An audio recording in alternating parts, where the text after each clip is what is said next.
చాలా విధానంగా సిస్టమేటిక్ గా ఈ పాస్బుక్ని మరి ఇందాక చెప్తున్నా తాల్దారు గారు రేపు వచ్చి రాళ్ళు కూడా వాడే పోతారు ప్రభుత్వం ఖర్చుతోటి. ఇవాళ పాస్బుక్ ప్రభుత్వం ఖర్చు, రైతు దగ్గర అది ఆమోదం తీసుకుంటే పాస్బుక్ ప్రింట్ చేయండు, మళ్ళీ వచ్చి పొలాన్ని అద్దులు కూడా పేచీ లేకుండా వాళ్ళ రాళ్ళు పద్ధతిగా మరి ప్రభుత్వం చేస్తున్న ఎంతో జాగ్రత్తలు తీసుకుని ఇవాళ పాస్బుక్ కార్యక్రమం చేస్తుంది.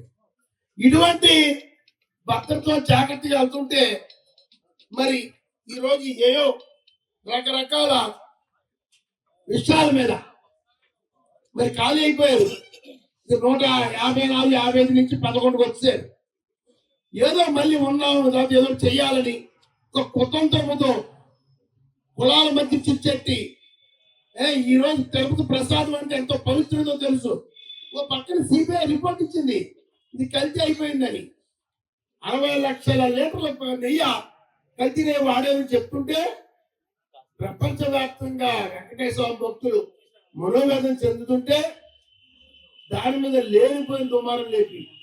ఎందుకంటే చూస్తుంటే ప్రభుత్వం ఈ మంచి ప్రభుత్వాన్ని ప్రజలు ఇప్పుడప్పుడే ఇంకా దాని దగ్గర నుంచి రారు, మన దగ్గర మనం మర్చిపోయారని ఏదో దుర్మార్గాలు చేస్తున్న 3 రోజులు చూస్తున్నాం. మనం రాష్ట్రంలో వివిధ రకాల శ్రమ సృష్టించి కులాల మధ్య చిచ్చుపెట్టి కులాలను రెచ్చగొట్టి మరి వాళ్ళు ఇష్టం వచ్చినట్టు ప్రవర్తిస్తున్నారు. ఇవాళ ప్రభుత్వం గట్టి నిర్ణయం తీసుకుంది.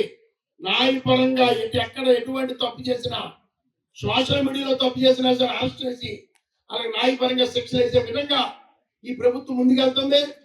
అందుకే చెప్పేది ఒకటే, ఈ మంచి ప్రభుత్వాన్ని మనం నమ్ముకుని ఎదగాలి. ఎందుకంటే ఈరోజు పవన్ కళ్యాణ్ గారు కానీ అటు చంద్రబాబు నాయుడు గారి విజన్తో ఈ రాష్ట్రాన్ని ముందుకు తీసుకెళ్లడమే కాకుండా వీరిద్దరికి మన భారతదేశ ప్రధానమంత్రి నరేంద్ర మోడీ గారు ఆయన 11 సంవత్సరాలు దాటి 12 సంవత్సరాలు అడుగుపెట్టారు.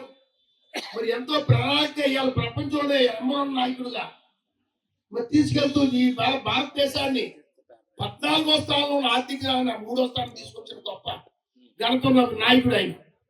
మరి ఆయన ఆశీస్సులతో ఈ ఆంధ్రప్రదేశ్ రాష్ట్రం అప్పులు భూమిలో దిగిపోతే దాన్ని మళ్ళీ గట్టు మీద తీసుకొచ్చి ఈ యొక్క దారిలో పెట్టి రాష్ట్రాన్ని మళ్ళీ ముందుకు తీసుకెళ్లే విధంగా నిన్నే పేపర్లో చూసాం మనం పోలవరాన్ని. మరి రాబోయే గోదావరి పుష్కరాల ముందే పోలవరం ప్రజలకు అంకితం ఇస్తామని పేపర్లో రాయడం చాలా శుభ చూసుకో.